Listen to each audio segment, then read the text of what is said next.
Hi friends, welcome to Prathima Chandru YouTube channel.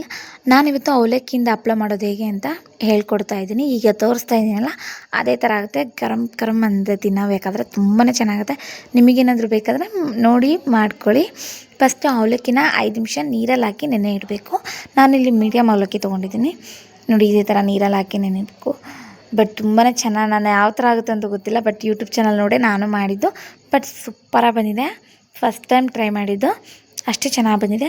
ಅದನ್ನು 5 ನಿಮಿಷ ನೆನೆ ಇಟ್ಟ ಅದು 5 ನಿಮಿಷದಲ್ಲೇ ಫುಲ್ಲು ನೆನೆಯುತ್ತೆ. ನೆನೆದ್ಮೇಲೆ ಅದನ್ನು ಫುಲ್ಲು ನೀರು ಹೋಗೋ ಥರ ಬಸಿಬೇಕು. ಈಗ ಯಾವ ಥರ ಬಸಿ ತೋರಿಸ್ತಾ ಇದ್ದೀನಲ್ಲ, ಸೋಸೋದು ಅಂತಾರಲ್ಲ, ಆ ಥರ ಮಾಡಿ ಅದನ್ನು ಮಿಕ್ಸಿ ಜಾರಿಗೆ ಹಾಕಿ ನುಣ್ಣಗೆ ರುಬ್ಕೋಬೇಕು. ನಾನು ತೋರಿಸ್ತಾ ಇದ್ದೀನಿ ನೋಡಿ ಯಾವ ಥರ ನುಣ್ಣಗೆ ರುಬ್ಬಬೇಕು ಅಂತ. ಅದೇ ಥರ ನುಣ್ಣಗೆ ರುಬ್ಬಬೇಕು, ಇಲ್ಲಾಂದರೆ ಗಂಟಾಗುತ್ತೆ.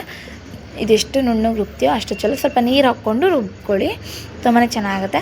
ನಾನಿಲ್ಲಿ ಹಾಕಿರೋದು ಒಂದು 1/4 kg ಅಷ್ಟೇ ಹಾಕಿದ್ದೀನಿ ಅವಲಕ್ಕಿ.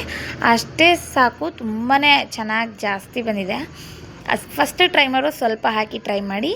ಈಗ ತೋರಿಸ್ತಾ ಇದ್ದೀನಲ್ಲ, ಅದೇ ಥರ ನುಣ್ಣಗೆ ರುಬ್ಕೊಂಡ್ಮೇಲೆ ಅದನ್ನು ಫುಲ್ಲು ನಾನು ಹಾಕಿರೋದಷ್ಟು ರುಬ್ಕೊತಾ ಇದ್ದೀನಿ. ಅದಕ್ಕೆ ಈಗ ಸ್ವಲ್ಪ ಮೆಣಸಿನ್ಕಾಯಿನ ರುಬ್ಬಿ ಹಾಕ್ಕೊತಿದ್ದೀನಿ. ಇದಕ್ಕೆ ಒಣಮೆಣ್ಸಿನ್ಕಾಯಿ ಪುಡಿ ಮಾಡಿದ್ದನ್ನು ಹಾಕ್ಬೋದು. ಬೇಡ ನಮಗೆ ಹಂಗೆ ಇರಲಿ, ನಾವು ಸೊಪ್ಪನೇ ತಿಂತೀವಿ ಅಂದರೆ ಹಂಗೂ ಮಾಡ್ಕೊಬೋದು. ನಾನಿಲ್ಲಿ ಹಸಿಮೆಣ್ಸಿನ್ಕಾಯಿ ಸ್ವಲ್ಪ ಒಣಗಿರೋದು, ಹಾಗಾಗಿ ಸ್ವಲ್ಪ ನೀರು ಹಾಕಿ ರನ್ ಮಾಡಿಕೊಂಡು ಅದನ್ನೇ ರನ್ ಮಾಡಿ ಮಿಕ್ಸ್ ಮಾಡ್ತಾಯಿದ್ದೀನಿ. ಇಲ್ಲಿ ಇದನ್ನು ಹಾಕಿ ಚೆನ್ನಾಗಿ ಮಿಕ್ಸ್ ಮಾಡ್ಕೋಬೇಕು. ಮತ್ತು ಇದಕ್ಕೆ ಕಲರ್ ಪುಡಿನೂ ಹಾಕ್ಬೋದು, ಇಲ್ಲ ಖಾರದ ಪುಡಿನೂ ಹಾಕ್ಕೊಬೋದು. ನಾನು ವೈಟಾಗೆ ಇರಲಿ ಅಂತ ಅದೇ ಥರ ಮಾಡ್ಕೊಂಡಿದ್ದೀನಿ ಅಷ್ಟೇ. ಬಟ್ ತುಂಬಾ ಚೆನ್ನಾಗಿದೆ ಟೇಸ್ಟ್ ಮಾತ್ರ. ಇದಕ್ಕೆ ಸ್ವಲ್ಪ ಉಪ್ಪು ಮಿಕ್ಸ್ ಮಾಡಬೇಕು. ರುಚಿಗೆ ಎಷ್ಟು ಬೇಕೋ ಅಷ್ಟು ಉಪ್ಪು ಹಾಕಿ ಮಿಕ್ಸ್ ಮಾಡ್ಕೊಳ್ಳಿ. ಇದನ್ನು ನಾರ್ಮಲ್ ನೀರಿಗೆ ಹಾಕಿ ಮಿಕ್ಸ್ ಮಾಡಿ ಒಲೆ ಮೇಲೆ ಇಡೋದಿದು. ಒಂದೊಂದು ಬೇರೆ ಹಪ್ಪಳ ಎಲ್ಲ ಮಾಡುವಾಗ ಒಲೆ ನೀರು ಕುದಿಸಿ ಆಮೇಲೆ ಇದನ್ನು ಹಾಕ್ತೀವಿ. ಬಟ್ ಅವಲಕ್ಕಿ ಹಪ್ಪಳ ಮಾಡುವಾಗ ಫಸ್ಟು ಮಿಕ್ಸ್ ಮಾಡಿಕೊಂಡೇ ಒಲೆ ಮೇಲೆ ಇಡಬೇಕು. ನಮಗೆ ಎಷ್ಟು ಮೀಡಿಯಮ್ ಬೇಕು ಅಷ್ಟು ನೋಡಿಕೊಂಡು, ನನಗೆ ನೋಡಿ ಯಾವ ಥರ ಮಿಕ್ಸ್ ಮಾಡ್ತಿದ್ದೀನಲ್ಲ, ಚೆಂದ ಮಿಕ್ಸ್ ಮಾಡ್ಕೋಬೇಕು, ಗಂಟು ಬರಬಾರ್ದು. ಆ ಥರ ಎಲ್ಲ ಮಿಕ್ಸ್ ಮಾಡಿಕೊಂಡು ಒಲೆ ಮೇಲೆ ಇಟ್ಟು ಕುದಿಸ್ಬೇಕು, ಆಯಿತಾ. ಈಗ ಯಾವ ಥರ ತೋರಿಸ್ತಾ ಇದ್ದೀನಲ್ಲ ಅದೇ ಥರ ಮಾಡ್ಕೊಳ್ಳಿ. ಫುಲ್ಲು ನುಣ್ಣಗೆ ಮಾಡ್ಕೊಳ್ಳಿ, ಯಾಕಂದರೆ ನೀವು ಎಷ್ಟು ನುಣ್ಣಗೆ ಮಾಡ್ಕೊತೀರೋ ಅಷ್ಟು ತೆಳುವಾಗಿ ಬರುತ್ತೆ ಹಪ್ಪಳ, ಅಷ್ಟು ಚೆನ್ನಾಗಾಗುತ್ತೆ. ನಾನು ನೆಕ್ಸ್ಟು ಒಲೆ ಮೇಲೆ ಇಟ್ಕೊಂಡು ಈಗ ಯಾವ ಥರ ಈ ವಿಡಿಯೋನ ನೀವು ಹಾಗೆ ನೋಡ್ತಿದ್ರೆ ಪ್ಲೀಸ್ ಸಬ್ಸ್ಕ್ರೈಬ್ ಮಾಡಿ, ವಿಡಿಯೋನ ನೋಡಿ ಬೆಲ್ ಬಟನ್ನ ಕ್ಲಿಕ್ ಮಾಡಿ. ಬೆಲ್ ಬಟನ್ನ ಕ್ಲಿಕ್ ಮಾಡೋದ್ರಿಂದ ಯಾವುದೇ ವಿಡಿಯೋನ ಅಪ್ಲೋಡ್ ಮಾಡಿದ್ರು ನಿಮ್ಮ ಫೋನಿಗೆ ಫಸ್ಟ್ ಬರುತ್ತೆ. ಮಿಸ್ ಮಾಡಬೇಡಿ, ಪ್ಲೀಸ್ ಸಬ್ಸ್ಕ್ರೈಬ್ ಮಾಡಿಕೊಂಡು ಬೆಲ್ ಬಟನ್ನ ಕ್ಲಿಕ್ ಮಾಡಿ. ಈಗ ಆಗಿದೆ ನೋಡಿ, ಚೆನ್ನಾಗಿ ಕುದ್ದಿದೆ, ಅಷ್ಟಿದ್ರೆ ಸಾಕು. ಅದನ್ನು ಈಗ ನಾನು ಟೆರೆಸ್ ಮೇಲೆ ಒಣಗೋಕ್ಕೆ ಅಂತ ಹಾಕೋದು ಹೇಗೆ ಅಂತ ತೋರಿಸ್ತಾ ಇದ್ದೀನಿ ನೋಡಿ ನಿಮಗೆ. ಈ ಥರ ನಾನು ವೈಟ್ ಶೀಟ್ನ ತೊಗೊಂಡಿದ್ದೀನಿ. ಇದರಲ್ಲಿ ಹಾಕೋದ್ರಿಂದ ಕ್ಲೀನಾಗಿ ಬೇಗ ಎದ್ದು ಬರುತ್ತೆ, ಇಷ್ಟು ಈಸಿಯಾಗಿ ತೆಗಿಬೋದು. ಸೀರೆಲಾದರೆ ಸ್ವಲ್ಪ ಅಂಟೋದು ಮಾಡೋದು ಮಾಡುತ್ತೆ, ಬಟ್ ಇದರಲ್ಲಿ ಮಾತ್ರ ನೀರು ಸಿಮ್ಸೋದು ಬೇಡ, ಅಷ್ಟು ಚೆನ್ನಾಗಿ ಬರುತ್ತೆ. ಈಗ ನೋಡಿ ಯಾವ ಥರ ಆಗ್ತಿದೆ, ಸ್ವಲ್ಪ ತೆಳುಗೆ ಹಾಕ್ಕೊಳ್ಳಿ. ತೆಳುಗೆ ಹಾಕೋದು ಪೇಪರ್ ಬಂದಷ್ಟು ಬರುತ್ತೆ.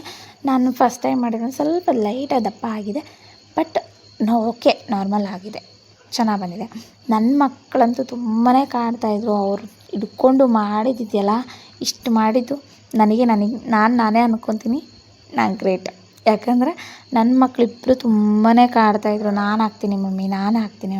ಅವರಿಗೆ ಅದು ತೊಗೊಂಬ, ಇದು ತೊಗೊಂಬ ಅಂತೇಳಿ ಕೆಳಗಡೆ ಕಳಿಸಿ ಪಟ ಹಾಕೋದು ಮುಗಿಸ್ದೆ. ಯಾಕಂದರೆ ಬಿಸಿಲು ಮಾತ್ರ ತುಂಬಾ ಇತ್ತು, ಕಾಲಂತೂ ಫುಲ್ಲು ಸುಡ್ತಾಯಿತ್ತು. ಹಾಗಾಗಿ ಸ್ವಲ್ಪ ಹಾಕ್ಕೊಂಡಿದ್ದೆ, ಚಲೋ ಆಯಿತು ಅನಿಸ್ತು. ಈ ಥರ ಮಾಡೋದ್ರಿಂದ ಇನ್ಮೇಲೆ ಮಳೆ ಸ್ಟಾರ್ಟು, ಆವಾಗ ಕರ್ಕೊಂಡು ತಿನ್ನೋಕ್ಕಂತೂ ಮಸ್ತ್ ಇರುತ್ತೆ ಫ್ರೆಂಡ್. ನೀವು ಟ್ರೈ ಮಾಡಿ, ಮಿಸ್ ಮಾಡ್ಕೊಳಕ್ಕೆ ಹೋಗ್ಬಿಡಿ, ಇಷ್ಟು ಈಸಿ ಇದೆ ಇದು. ನೆಕ್ಸ್ಟು ನಾನು ಹುಳಿ ಹಪ್ಪಳ ಮಾಡಿದ್ದೀನಿ, ಅದನ್ನು ನಾನು ನೆಕ್ಸ್ಟ್ ವೀಡಿಯೋದಲ್ಲೇ ಅಪ್ಲೋಡ್ ಮಾಡ್ತೀನಿ ಯಾವ ಥರ ಮಾಡೋದು ಅಂತ. ಮನೇಲಿ ಫ್ರೀ ಇದ್ದರೆ ಮಾಡ್ಕೊಳ್ಳಿ. ನಾವು 2 ಮಕ್ಳು ಇಟ್ಕೊಂಡು ಇಷ್ಟು ಮಾಡಲಿಕ್ಕೆ ಎಷ್ಟು ಬೇಜಾರು ಮಾಡ್ಕೊತೀವಿ. ಬಟ್ ನನ್ನ ಅಮ್ಮ, ನಾವು 3 ಹೆಣ್ಮಕ್ಳನ್ನ ಇಟ್ಕೊಂಡು ಇಷ್ಟಲ್ಲ ಇದ್ದರೂ ತ್ರಿಬಲ್ ಮಾಡ್ತಾ ಇದ್ಲು ಆವಾಗ ನಮ್ಮಮ್ಮ. ನಮ್ಮಮ್ಮ ನಿಜವಾಗ್ಲೂ ವೆರಿ ಗ್ರೇಟು. ಯಾಕಂದರೆ ಅಷ್ಟು ಚಕ್ಲಿ ಮಾಡಲ್ಲ ನಾನು, ಹುಡುಗರು ಇರ್ತಾರೆ ಆಗಲ್ಲ ಅಂತ ಹೇಳಿ. ಇನ್ನು ಯಾವಾಗಾದರೂ ಸಂಡಿಗೆ ಹಪ್ಪಳ ಅಷ್ಟು ಮಾಡ್ತೀನಿ ಹೊರತು ಚಕ್ಲಿ ಮಾಡಲ್ಲ. ಯಾಕಂದರೆ ನಮ್ಮಮ್ಮ ಚಕ್ಲಿ ಮಾಡಿ, ಹಪ್ಪಳ ಮಾಡಿ ಎಲ್ಲ ಸಹ ಮಾಡ್ತಿದ್ರು. ನಮ್ಮಮ್ಮ ನಿಜವಾಗ್ಲೂ ಗ್ರೇಟ್, ನಮ್ಮ 3 ಇಟ್ಕೊಂಡು ಅಷ್ಟು ಮಾಡ್ತಿದ್ರು. ಬಟ್ ನಮಗೇನಾಗಿದೆ, ಈಗ 2 ಮಕ್ಕಳನ್ನೇ ಸಂಭಾಳಿಸೋಕ್ಕಾಗಲ್ಲ. ನೋಡಿ ಈ ಥರ ಒಣಗಿದೆ. ಈ ಥರ ಎಲ್ಲ ಕ್ಲಿಯರಾಗಿ ಒಣಗಿದ್ಮೇಲೆ ನಾನು ಕರಿತಾ ಇದ್ದೀನಿ, ಸಂಜೆನೇ ಕರಿತಾ ಇದ್ದೀನಿ. ತೆಗ್ದು ತೋರಿಸ್ಲಿಲ್ಲ, ಯಾಕಂದರೆ ಮಳೆ ಬಂತು ಅಂತ ಬೇಗ ತೊಗೊಬಂದ್ವಿ. ನೋಡಿ ಈ ಥರ ಹಪ್ಳ ಆಗುತ್ತೆ. ನಿಮಗೇನಾದರೂ ಇಷ್ಟ ಆದರೆ ಮಾಡ್ಕೊಳ್ಳಿ ಮನೇಲಿ. ಹೇಗಿದೆ ಅಂತ ಕಾಮೆಂಟ್ ಮಾಡಿ friend. Thank you so much.